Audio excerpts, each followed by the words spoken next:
Hey, welcome to my new video.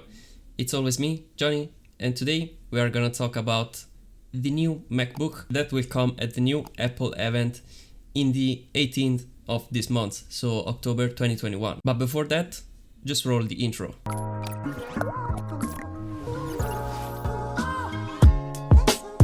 So as you can hear, my voice is still a little bit weird because I'm still a little bit sick. I still have to make full recovery, but there is nothing to worry about. And also I want to thank you for the kind comment on the latest video. So in the 18th of this month, Apple has announced the new event that it is called Unleashed, and it is probably a reference to the last year event when they presented the M1 chip, because we've seen a lot of article entitled M1 Unleashed, and so maybe there is a little bit of references, but it is pretty much confirmed that in this event Apple will announce the new M1X MacBook, and also probably they will announce the new Mac Mini with this chip, but this one we don't know yet. And also probably they will just reveal the new MacBook Air with different colors, but these of course are all rumors, so we have to wait and see till the 18th. But there is a big chance that they will announce the new MacBook Pro, at least the new Silicon M1X. And probably with that they will announce the new AirPods 3, because many people just expected this AirPod 3 with the iPhone presentation. There were indeed no AirPod 3, so I think now we have to expect those in this new event. So we have a lot of rumors on the new M1X chipset, and basically this will be the official name. This is pretty much confirmed. I mean, it's always a rumor, but you know, closer we get to the official presentation and closer we get with the names and all the stuff they have to present. So this new chip will be more powerful than the M1 chip, of course, because there will be 10 cores instead of 8. But on the M1 chip you have 8 core, and they are more towards efficiency. So the M1 chip is towards low power consumption and still have great performance, of course, because we have seen a lot of tests in this year, and we've seen that you can do pretty much anything with those small laptops. But of course, if you have to do very heavy intensive workload, 3D for example, rendering big files, working with 8K files or maybe above, I mean, you have some struggle with this chipset. I have tried to do some very heavy workload, and actually you can do it almost, but I mean, it's not a very good experience. I mean, you can see that you have to upgrade something in your computer, and because I have a more powerful PC right here, if I have to do a very heavy and intensive work, I just switch to that PC, of course. But for everything else, I'm still using the M1 MacBook Pro, because you can do pretty much anything. And of course I lost myself because I was saying that the new M1X will have 10 cores instead of 8, and they will be all for performance. So they will be very powerful, a lot more powerful than this M1 chipset, which should have a lot more performance, and especially in the GPU side, so in the graphic side, because on the M1 chip you have, yes, an integrated decent graphic card, but it is nothing too serious, we can say. So it's pretty much very good because it's an integrated and all-in-one chip, but for heavy work, as I was saying before, it's not enough, of course. And so with this new M1X we should have better graphic performance. So we will have, of course, an improvement also on the working side, because graphic performance doesn't mean better gaming performance, because we know that on the MacBook you cannot play, but in many cases you use your graphic power to maybe render a video, render 3D objects and all that stuff. So for professionals we need that power, and if we can get it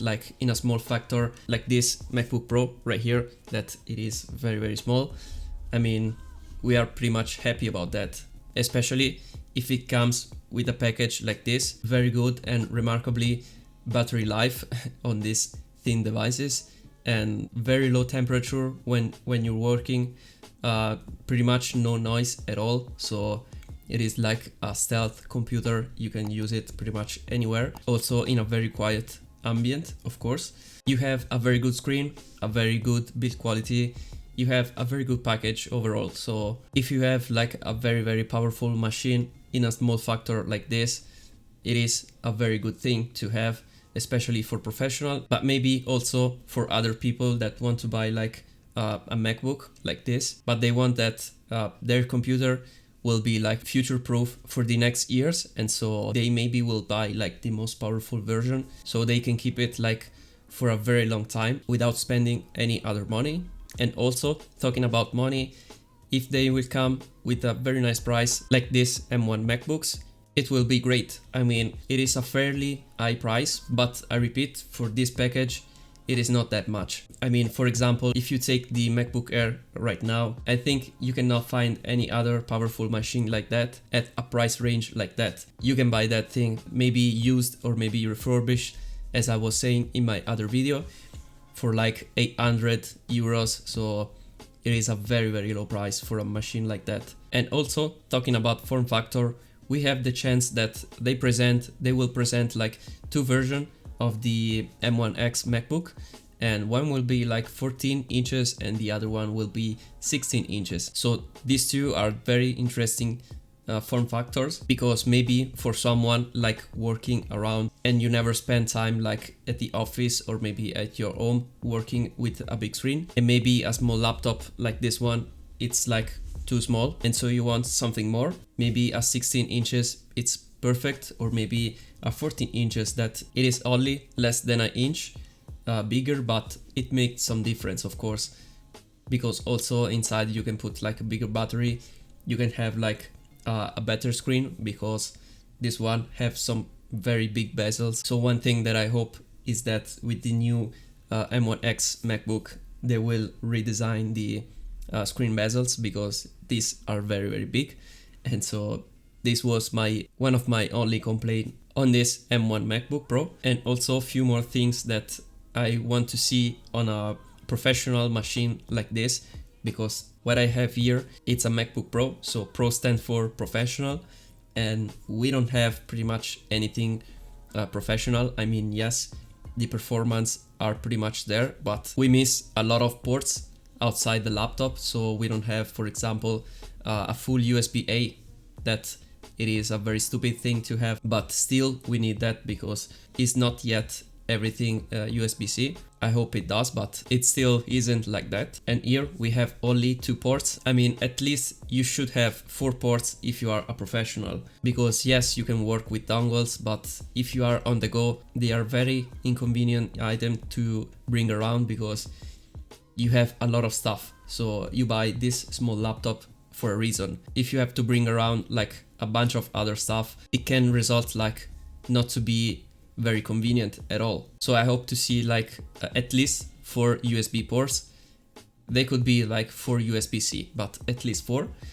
And also it can be useful like a full HDMI port. I know that it is a big port because it's a very big connector, but I mean, sometimes it's very useful. The most useful thing for my workflow, for example, and for many other creators, it's the full SD card slot. I mean, that's a thing we miss like pretty much on every laptop right now, and that could be like the most desired thing on a laptop to have like in the latest years. So I hope to see that, but I know that we will not see that, of course, because it's a very big port and maybe it will affect the design. I don't know. I am not an engineer, I'm not a designer, so we will see at the event what it does actually have, but I hope in those things. So they are very few things, but for the other stuff, I mean, they are pretty much okay. The performance will be there, I'm pretty sure of it. The battery life pretty much will be there. I mean, maybe a little bit shorter than this M1 MacBook, because I mean, they will be like more powerful, so it does make sense, of course, but maybe not. We still have to see. So for the other specification, I think we are pretty much okay. Then this was pretty much it. I mean, this was kind of a conversation style video.